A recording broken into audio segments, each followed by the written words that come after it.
Say hello. My name is Lucky, and I'm one of Mommy's doggies.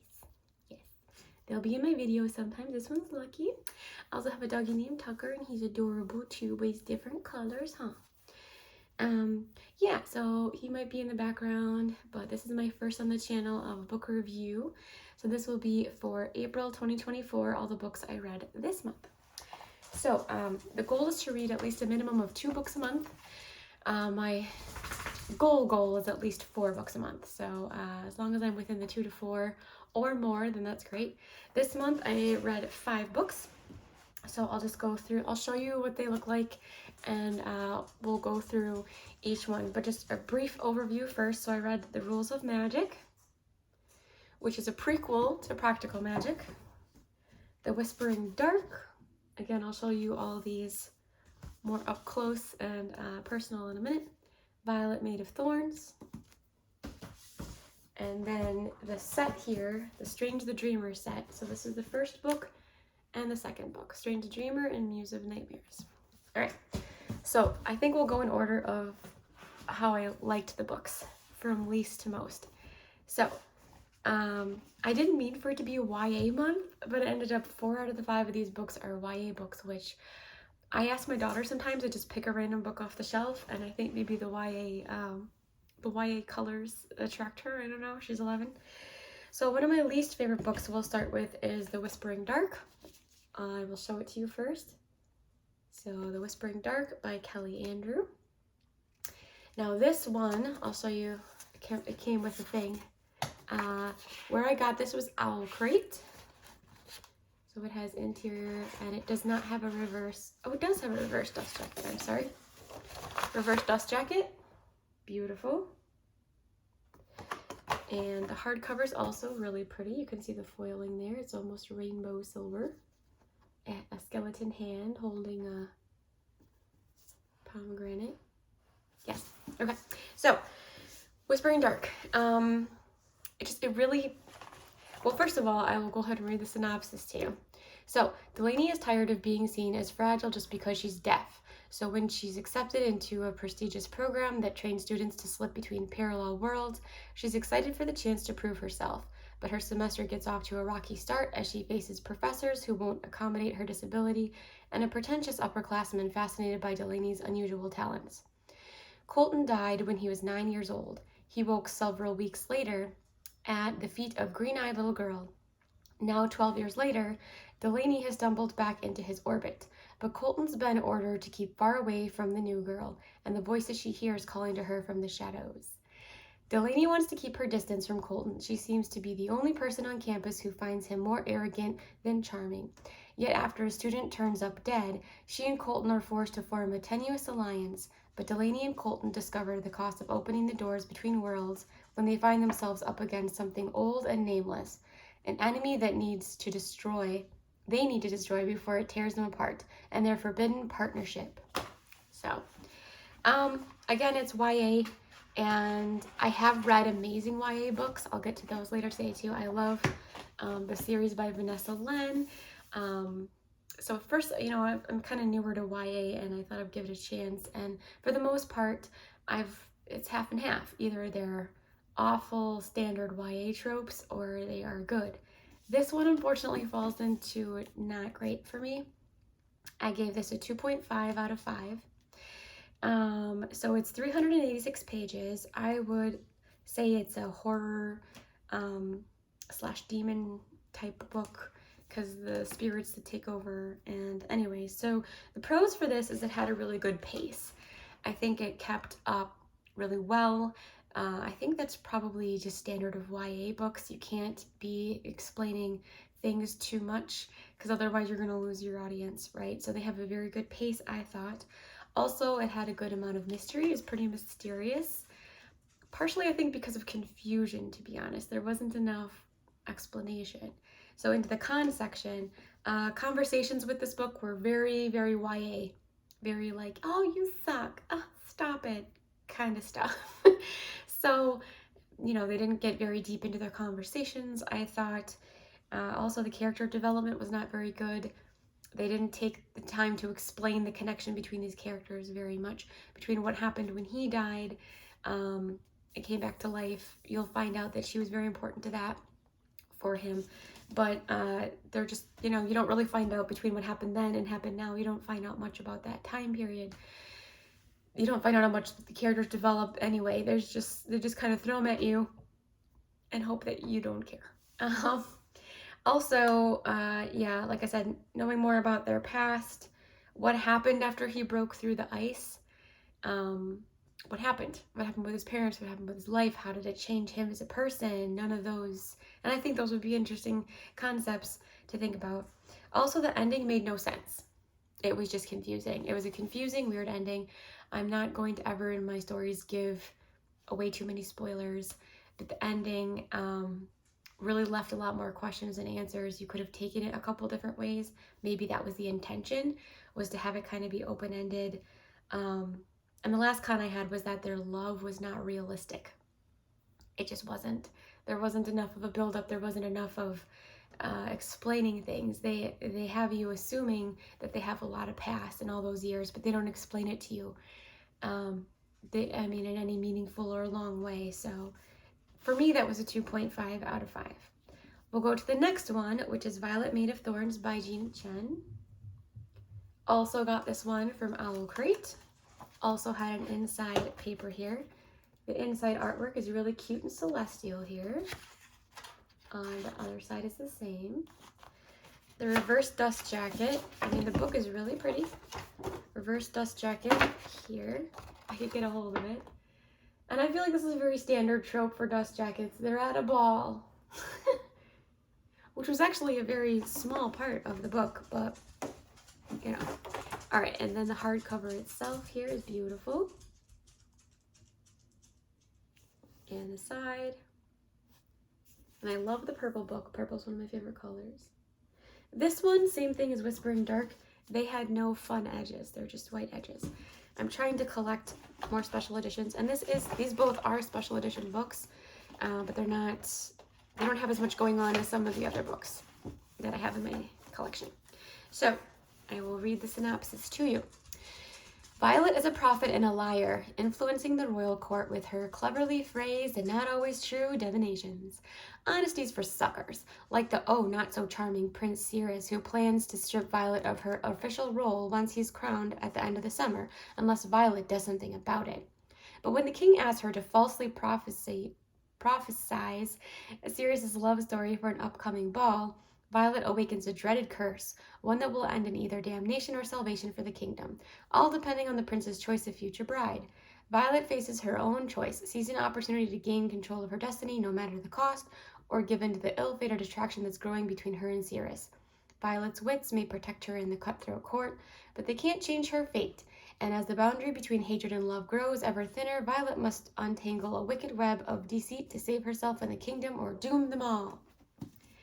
So again, we have another trope where this is very YA in the bad way. Again, another 2.5 out of 5 stars for this one. Yeah, so it has 357 pages. I would say it's a fantasy / royalty / magic sort of thing. The pros for it is, again, it was fast paced. I think it needs to be YA in general, right? There's fairies in it. I like anything with fairies. I think that's fun. And there's a good balance of the story and action. So you have a good amount of story happening, and then you have an action sequence, but then there's more story, so it's not weighted too much in either direction. The YA conversations are not good, again, as you could tell, I think, from that, like, the not-so-Prince Charming, yeah, honesty's for suckers. See, they're already kind of trying to let you know pretty clearly here that it's a YA book. YA love, again, not realistic in this book. It just wasn't. Both these books were enemies to lovers, and these two also had a past. But again, past is not explained very well. Connection's not explained very well. It's just assumed that you know that they've had enough in their past to build up to this relationship situation that they're in. So just pretend it happened. Also, the evil witch that shows up at the end, again, I'm not trying to that one was rushed. The whole last 3 chapters of this book were rushed. It almost seemed like this author wanted this to be a duology, and then maybe their publisher was like, no, make it fit into one book. I have never read a book so rushed in my life. The beginning was okay paced. Again, lots of questions, not much filling in there, but all of a sudden at the end, the last 3 chapters were just like action and craziness, and stuff happens and you don't know what the heck is going on, why it's so rushed. There's this stuff with monsters at the end. It's just, and Violet's actions at the end are confusing. There's a character named Dante in the book, not one of these 2 main characters. His stuff at the ending is so random and weird. That's what, I mean, it could have been a higher, it could have been 3.5, but it dropped to 2.5 just because the last 3 pages, or 3 chapters were so rushed. They were so rushed. I would have almost rather had them end on a normal YA trope of like, okay, the prince falls in love with this seer lady and they're gonna go whatever and happily ever after. That would have made more sense to me than all this random stuff at the end. And again, characterization is not developed very well. So 2.5 for this one.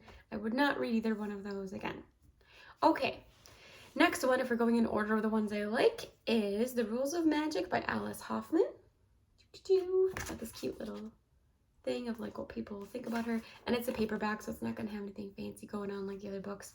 I actually was gifted this by Kelly, my old wonderful mother-in-law. She's amazing. Sorry, but yeah, she's amazing, and this book's amazing. And so basically this is a prequel of Practical Magic. So we all know the story, the movie Practical Magic. This is a prequel to it. So I'm actually right now reading, she gave me both. She gave me this one, she gave me Practical Magic, so I will read that for next month, but I kind of wanted to read it as a prequel before the Practical Magic book. So I will go ahead and read you the blurb on the back. For the Owens family, love is a curse that began in the 1600s when Maria Owens was accused of witchery for loving the wrong man.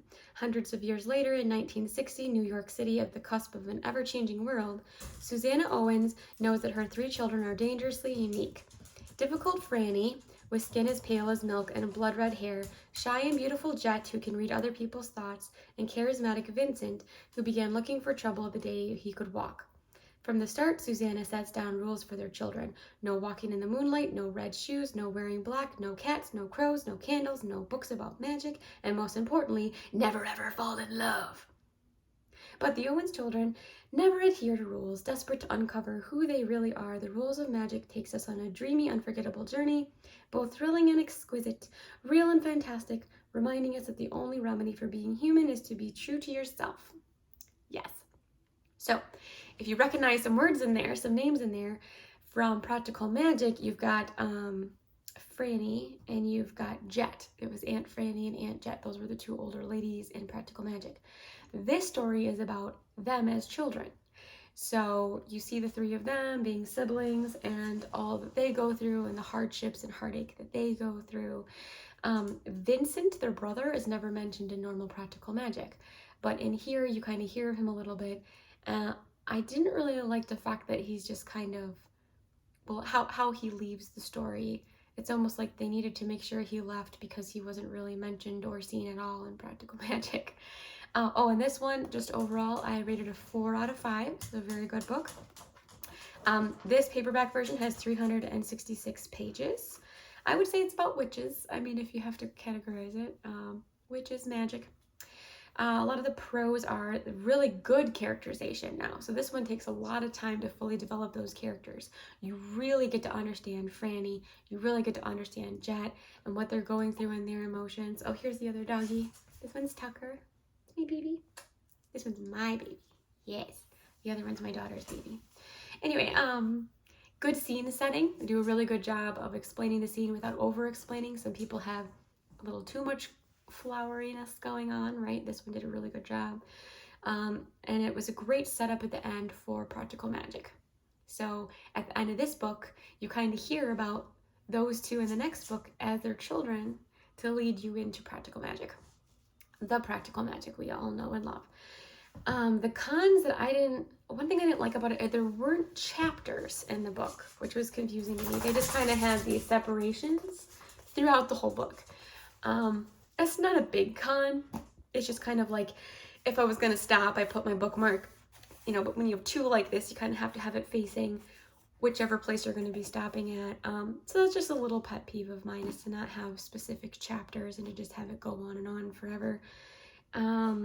Also, yeah, the brother just leaving at the end was my other con. It just kind of, they knew they had to get rid of him because he wasn't in practical magic, so they just got rid of him in a really weird way. Other than that, highly recommend. It's a good book. It's a very good book. All right, next I will talk about this set as a set, but I will show you both of them. And this is YA again, but this is a really good example of an amazing YA series. So this is Strange the Dreamer. I'm sure you heard of them. Also got this from Owl Crate. I swear I don't get all my books from Owl Crate. The inside, these are moths. This is an important part of the story. The moths in here, same front and back. There's the author. Isn't she fun with her pink hair? And then blue sprayed edges. Then Muse of Nightmares is the second in this series, and this one also has moths, but opposite coloring combination. It's the same thing on the back, and also blue sprayed edges. I'll take the covers off so you can see the hard covers. So, Strange the Dreamer, so cute. That's him. That's Laszlo, as Strange the Dreamer, sitting in there. And the back says he might have left his books behind, but he carried all his stories with him. Beautiful. Really, really nice. Really nice quality. Really nice quality books. The second one, Muse of Nightmares, that's her. You'll hear about her in a minute. And those are her moths. Again, I'll explain in a minute. Muse of Nightmares. Back says, new dreams sprout up when old ones come true, like seedlings in a forest. So again, beautiful, beautiful set together as hardbacks. Beautiful set inside the actual covers themselves. Beautiful, beautiful books. So I'll talk about them together since they're both very similar and they're in a set. First of all, right off the start, 5 out of 5 for both of these books. They're amazing. I wish they made a third one. I wish so. So the first one we will talk about first is Strange the Dreamer, which is the first one here. Yeah, yay. Yeah, so I would say that this one, again, both of these would be like fantasy / gods / like other worlds sort of thing. Oh, and I should probably read the synopsis of the first one to you. So, Strange the Dreamer. The dreams choose the dreamer, not the other way around. And Laszlo Strange, war orphan and junior librarian, has always feared that his dream chose poorly. Since he was 5 years old, he's been obsessed with the mythical lost city of Weep. But it would take someone bolder than he to cross half the world in search of it. Then a stunning opportunity presents itself. In the person of a hero called God Slayer and a band of legendary warriors, and he has to seize his chance or lose his dream forever. What happened in Weep 200 years ago to cut it off from the rest of the world? What exactly did the God Slayer slay that went in the name of God? And what is the mysterious problem he now seeks and help solving? The answers await in Weep, but so do more mysteries, including the blue-skinned goddess who appears in Laszlo's dreams. How did he dream her before he knew she existed? And if all the gods are dead, why does she seem so real? In the sweeping, breathtaking new novel by of course it's not new, Leilani Taylor, author of blah, blah, blah. Okay, so yeah, this is the inside cover for this one, Strange the Dreamer. Again, this is the Owl Crate version. So that's him, and that's his crew of people that you find out about later. Very fun, very fun. Okay, so yes, focusing on Strange the Dreamer now first. Okay, so awesome, and these are going to be the same pros for both books, is awesome characterization, awesome, amazing characterization, and their conversations are normal. It's not like, oh, shut up.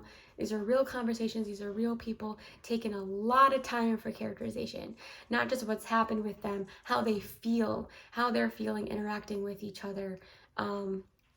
You really get to feel like you are these individual people, and how awesome that is. So amazing characterization. Also completely believable romance. You get to see these people come into the story, and you get to hear about them and figure out, you know, again, they establish a relationship. It's not just, and we hate each other, now we love each other. You get to see that bloom, and you get to see that blossom. So again, I'm trying not to give away too much because there's so much happening with this. Another pro is that it's kind of like a Cinderella story, or like little guy, you know. Laszlo is little guy, right? He is the one that, I'm sorry, he is the one that has, sorry, my jaws. He's the one that has the, you know, he's usually the, you know, the little guy. He's not the one that is born to greatness or anything like that. Tucker, come here, sweetie. Come here. Come here. Oh, he's so weird. Anyway, he's not the one that's born to greatness. He's the one that kind of has to stumble upon it, make his own way, things like that. So it's really cool to see, you know, the little guy get it at the end. So hold on just a second. Sorry.